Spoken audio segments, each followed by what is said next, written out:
Hello everyone and welcome back to your piano lesson. If you are here for the first time, I am Gianluca, pianist, composer, piano and composition teacher. If you want to discover interesting facts about me, you can watch the introduction video of the channel. I'm leaving the link below in the description, where you will find also the link for my artistic channel in case you are interested in original music and covers. Going back to the Piano Lessons to Go channel, don't forget to subscribe and to share also with your friends if there is anybody that is interested in piano music. Let me know also about yourself when you started studying, your experience. Now time to go to our lesson. Even though the last week I have completed the explanation and the performance of the Thompson Part 3 pieces, I have simply noticed that I have never published a tutorial regarding the explanation of the semitones, the half steps, and the whole tones, the whole steps, that are on page 16 and 17, obviously as I mentioned, of the John Thompson Thesis Piano Course Part 3. With this video we are really completing the explanation of the whole book. Let's read together and I will explain what it is. Hopefully you have already solved, you students that played anyways the following ones, you already solved the problem of these ones, but obviously it's especially for those that just studied Robin Redbreast and are about now to continue. So, a semitone is the distance between any key and the next nearest key. Play the following progression using the second finger of the right hand. Obviously, it's simply an idea. But what does it mean? It means that the semitone, or the half step, is the distance in between any key, not skipping even one, any key of the keyboard. White, black. I'm starting from the middle C. That is our starting channel. Middle C to this, that is called C sharp in this case, is a half step. C sharp, D, half step. D sharp. You see? Also here it's called D sharp, yeah? The second black key of the pattern of the block of two. Back to the keyboard. So D sharp semitone, D sharp E semitone, E F semitone, F sharp semitone, F sharp G semitone, G sharp semitone, G sharp A semitone, A sharp semitone, A sharp B semitone, A sharp C semitone. That's all. Indeed, let's see what he wrote, Thompson. You have just played a series of semitones. Notice that the piano keyboard is arranged in semitones. Indeed, exactly what I said. The minimum distance in between the keys, all the keys, yeah, is the semitone. All semitones, he's saying, occur between a white key and a black key. I could say even opposite, between a black key and a white. Not only between white and black, also black and white, obviously, but I know that you understood. Except the white semitones between E and F and then B and C. Indeed, the piano is arranged in a very specific way. We have to always say thanks to this idea, thanks to this empty space and the lack of these two black keys, one in between the E and the F and one in between the B and the C. Obviously I can show you also on the keyboard, in between the E and the F, as you know. Now finally, we are missing one black key, and we are missing it also in between the B and the C, yeah? B and the C. So, thanks to this fantastic idea, we can easily find the keys on the keyboard. Otherwise it would have been really complicated. We would need something else to understand where we are. If we keep reading, now Thompson is asking you to play this descending. Descending means that these notes are going down.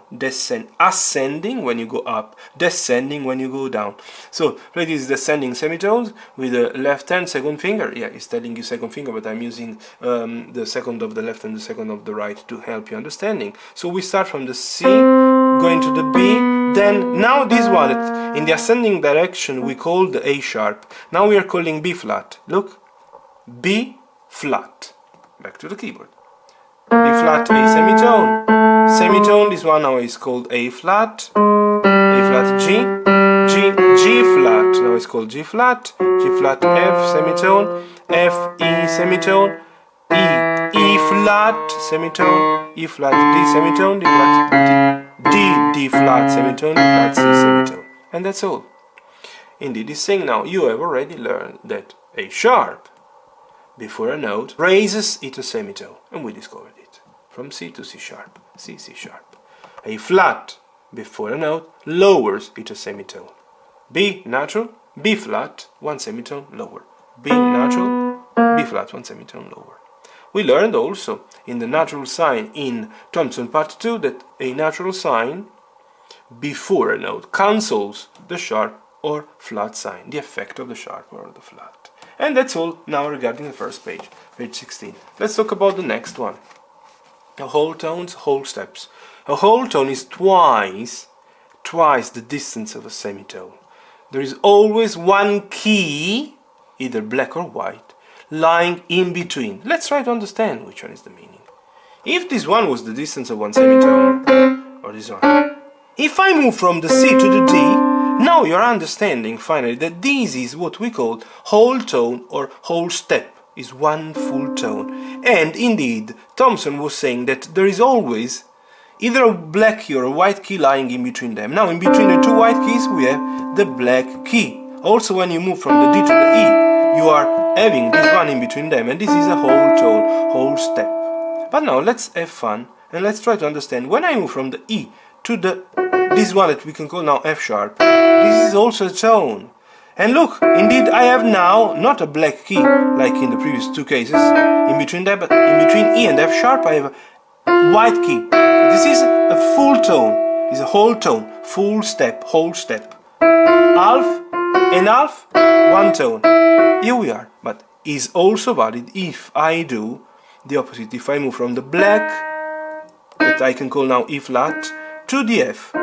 Since I have in between them one white key, and since this is a semitone and this is another semitone, this one would be a whole tone, whole step. One tone. That's all, I have a white key in between them, and it's valid what he said. What is showing you, Thompson, are the two possible all tones scales, we could say. One starting from the D flat, and would be D flat, going to the E flat, then to the F, then to the G, then to the A, then to the B, and then if you want to go up, it's funny, because these and these are the same identical keys, but here is called C sharp, here is called D flat, to respect the distance and the names. Because obviously he couldn't call in this case D flat, otherwise we would have B skipping the name C and then going to the D flat. This is something quite strange, I understand, for you at the moment, but in music we need to respect the alphabetical order of the notes. If we start from the C, we would go. If we start from the C, we would go to the D, then to the E, then to the F sharp, then to the G sharp, then to the A sharp, then to the... We can't go to the C, this one has to be called the B sharp indeed. Look, also here. A sharp, B sharp, because as I said, even though in practice for you this is a C, but according to the theory, to the very strict theory, we have to respect the succession of the names. And that's all, and this is the explanation. Here you have some exercise that you have to kindly complete, would be appreciated by your teacher, would be appreciated by me if you are my student. It's better that you learn how to write. In this way you check if you have understood everything. He's asking you, from this note, that you should know which one it is, to this note, which one is the distance, and you should write either semitone or whole tone or half step or whole step. It's much better that you write tones or semitones. Tones when it's the whole tone, or semitone when it is the half step. Indeed, here is asking you to do exactly what I just mentioned. Whole tones and semitones. You have to simply write tone when it's a full, whole tone, whole step, and semitone when it's the half step or semitone. That's all. You can complete the whole one. In this way you train even more your reading and your understanding of the keyboard and of the intervals. These ones are called intervals in the music theory. So I hope it was all clear. With this one I can definitely say that there is nothing else that is left out of this John Thompson's part 3. It has been a pleasure for me explaining everything, giving all I could give to all of you. Stay tuned, because obviously now some new projects are about to come. And as I mentioned, I will set a questionnaire in the community tab, and according to the replies that I will get, I will decide if I have to carry on with Thompson part 4 or if to skip completely Thompson part 4 if nobody is that much interested anymore. And obviously I will continue with either ABRSM or something else. But anyways, stay tuned and you will discover. If you have any question, anyways, feel free to comment, let me know how things are going.